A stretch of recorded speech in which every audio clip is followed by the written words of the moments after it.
Guys tandoori বানাবো আজকে, সেজন্য দুইটা বড় মুরগির রান নিয়েছি। এটা একটু পিছন থেকে এই যে ছোট ছোট কাইটা দিছি যেন মশলাটা ভালোভাবে ঢুকে। এই যে মশলাটা তন্দুরি মশলা, এটা হচ্ছে আমার ছেলেকে বলছি এই যে তুমি মশলাটা নিয়ে আসো, ও কি করছে আইনা এই যে মাংস দিতে দিয়ে দিছি, এই যে রাঁধুনি চিকেন তন্দুরি মশলা। তো ওখান থেকে আর উঠাই নেই আমি, এটা দিয়ে দিছে। এখন এখানে আমি কাঠবাদাম আর হচ্ছে সস, টমেটো সস, আর এখানে পেঁয়াজ আছে, রসুন আছে, আর কিশমিশ আছে, এগুলো ব্লেন্ডার করে নিছি। অল্প পরিমাণে পেঁয়াজ নিছি, বেশি না। আর হচ্ছে এখানে সব ধরনের মশলা, হলুদ গুঁড়া, মরিচ গুঁড়া, জিরার গুঁড়া, আর এই যে দেখা যাচ্ছে এটা হচ্ছে দারচিনি গুঁড়া, আর এই হচ্ছে আদা আর লবণ আর দারচিনির টুকরা।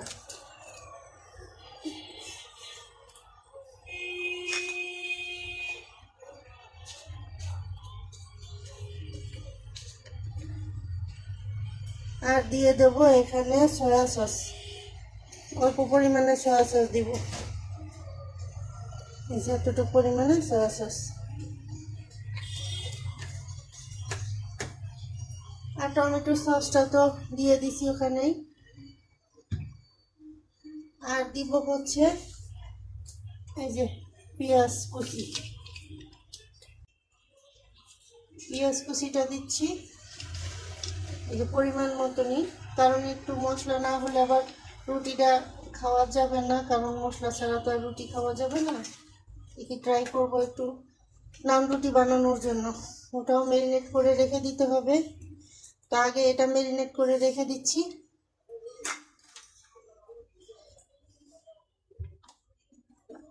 আর দিতে হবে সাথে সরিষার তেল। যে যখন আপনি যে কোনো কিছুই ম্যারিনেট করে রাখতে যাবেন তখন একটু সরিষার তেলটা দিলে সব থেকে বেটার হয়, কারণ এটার ঘ্রাণ আসে সুন্দর, আর মশলার ঘ্রাণ বের হয়, আর হচ্ছে মাংসটা বা যে কোনো কিছুই আপনি করেন ভালো হয়। এখন এটা আমি সুন্দর করে মাখিয়ে ফ্রিজে রেখে দিব, ফ্রিজে বলতে নর্মালে, কারণ এটা বিকেলের জন্য আমি দুপুরে এটা মাখিয়ে রেখে দিচ্ছি। আর আপনি এটা রেস্টে না রাখতে পারেন, আপনি সাথে সাথেও এটা করতে পারেন, রান্না করতে পারেন সাথে সাথেও।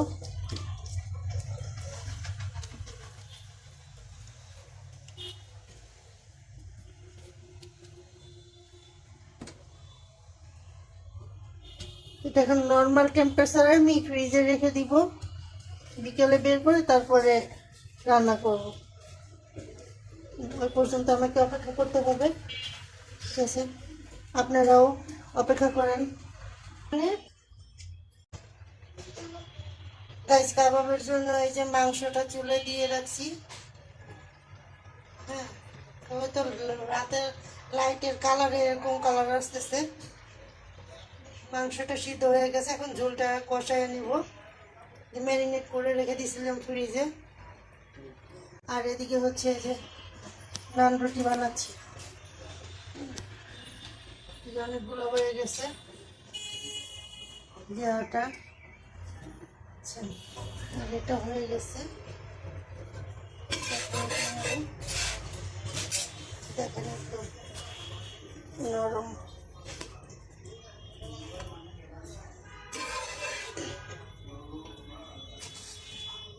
দেখেন একদম নরম তুলতুলো, একদম নরম তুলতুলো নান রুটি হয়ে গেছে। আর ওই যে কয়টা আছে ওটাও বানাই নিব। এখন মাংসের পিসগুলো উঠাইয়া ওভেনে দিছি, আর হচ্ছে এখানে ঝোলটা রাইখা দিচ্ছি। রুটি এখনো বানানো হয় নাই, ওভেনে দিয়ে দিছি নর্মাল টেম্পারেচারে। এটা একটু গ্রিল হবে, এর জন্য ওভেনে গ্রিল করার জন্য দিয়ে দিছি। এই যে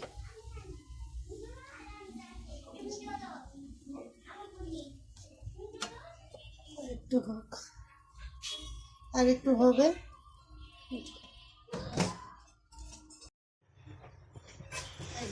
নান রুটি কি সুন্দর করে ফুলে উঠছে, একদম নরম তুলতুলো।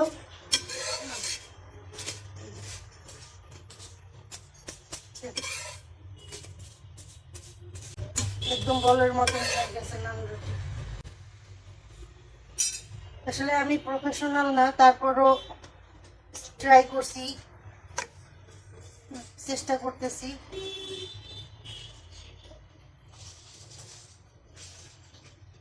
দেখেন আপনাদের আঁচটা দেখাই চুলার, এই যে এরকম অল্প আঁচে রাখবেন।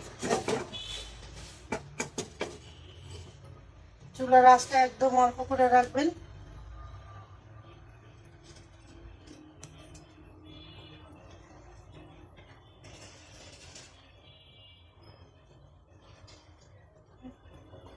দেখেন আস্তে আস্তে ফুলের বাবুল উঠতেছে, আস্তে আস্তে ফুলে উঠতেছে।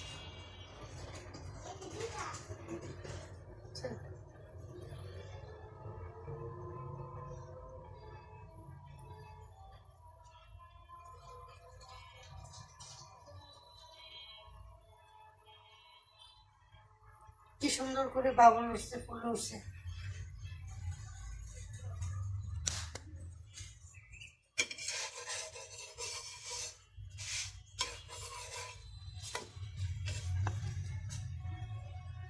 এক সাইড হয়ে গেছে, আর এক সাইড দিয়ে দিলাম।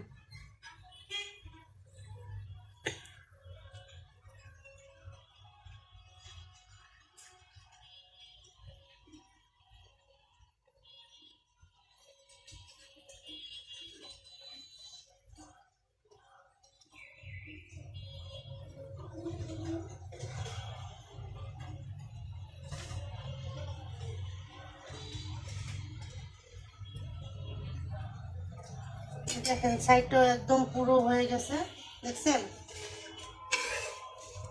সাইডটা একদম পুরো নরম হয়ে গেছে ফুলে।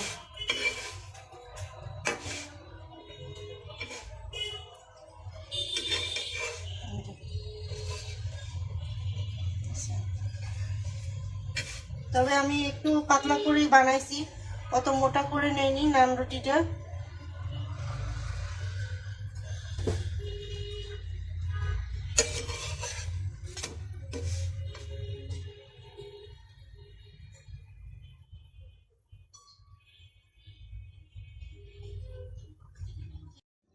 দেখেন কি সুন্দর নান হয়েছে, ফুলে একদম তুলতুলো নরম হয়ে গেছে। এই যে মুখে দেওয়ার সাথে সাথে গলে যাব। দেখেন, তবে আলহামদুলিল্লাহ আমি প্রথম নান বানাইছি, মাশাআল্লাহ ভালোই হয়েছে।